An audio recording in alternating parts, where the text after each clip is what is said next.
East में तनाव बढ़ रहा है। कहा जा रहा है ट्रंप 1 से 2 दिन में ये फैसला ले सकते हैं कि ईरान पर हमला करना है या नहीं। इन सब के बीच अमेरिका ने सैन्य तैयारियां तेज कर दी हैं। एक तरीके से सभी सेनाओं को, जल थल, इन सभी को अमेरिका ने ईरान में तैनात करवा दिया है। हालांकि ईरान ने भी कह दिया है जंग शुरू हुई तो ईरान भी पीछे नहीं हटेगा, लेकिन इन सब के बीच अब रूस ने अमेरिका को सबसे बड़ी वार्निंग दी है। मिडिल ईस्ट में बढ़ते तनाव के बीच रूस के विदेश मंत्री सरगेई लावरोव ने अमेरिका को साफ वार्निंग दे दी। कहा, अगर ईरान पर नया हमला किया तो इसके गंभीर और खतरनाक परिणाम होंगे। सऊदी अरब के एक इंटरव्यू में लावरोव ने कहा कि हालात पहले ही संवेदनशील हैं और किसी भी सैन्य कार्रवाई से स्थिति नियंत्रण से बाहर जा सकती है।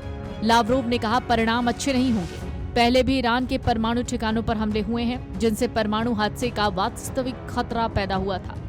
लावरोव ने यह भी कहा कि खाड़ी देशों और अरब दुनिया से उन्हें साफ संदेश मिल रहे हैं कि कोई भी क्षेत्र में नया युद्ध नहीं चाहता। लावरोव ने कहा, हर कोई समझता है कि ये आग से खेलना होगा।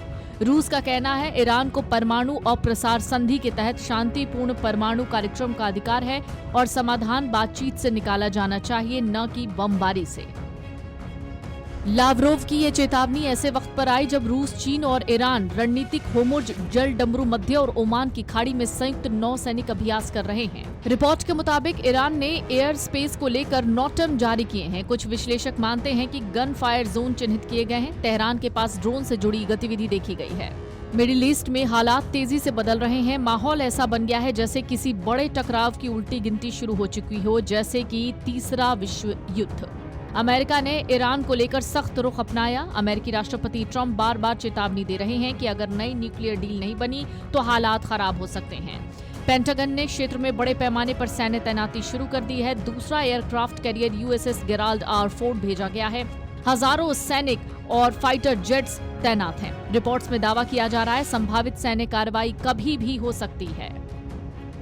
अमेरिकी दबाव के बीच ईरान भी पीछे हटता नजर नहीं आ रहा है।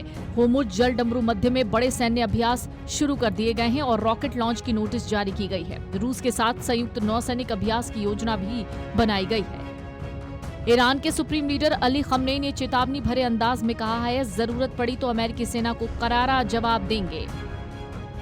इसी तनावपूर्ण माहौल के बीच रूस और चीन ने एक साथ कूटनीतिक मोर्चा संभालते ही राफेल ग्रोसी से वियना में बंद कमरे में अहम बैठक की है। राफेल ग्रोसी दरअसल अंतर्राष्ट्रीय परमाणु ऊर्जा एजेंसी के प्रमुख हैं। बताया गया है बातचीत ईरान के शांतिपूर्ण परमाणु कार्यक्रम और मार्च में होने वाली IAEA बोर्ड ऑफ गवर्नेंस की बैठक को लेकर हो रही है।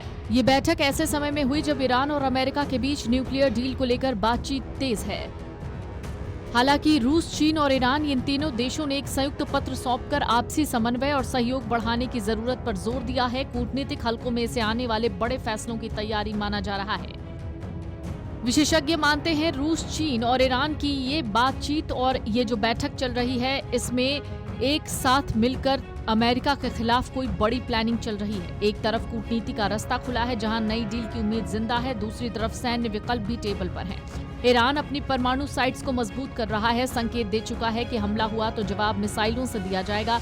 यानी दुनिया ऐसे मोड़ पर है जहां अगला कदम युद्ध का लग रहा है। समझौता होगा या मिडिल ईस्ट फिर से जंग की आग में झुलसेगा, ये ट्रंप ही तय करेंगे। Video desk amarujala.com। अगर आप ये वीडियो YouTube पर देख रहे हैं तो हमारे चैनल को सब्सक्राइब कर बेल आइकन दबाएं और Facebook पर देख रहे हैं तो हमारे पेज को लाइक करें।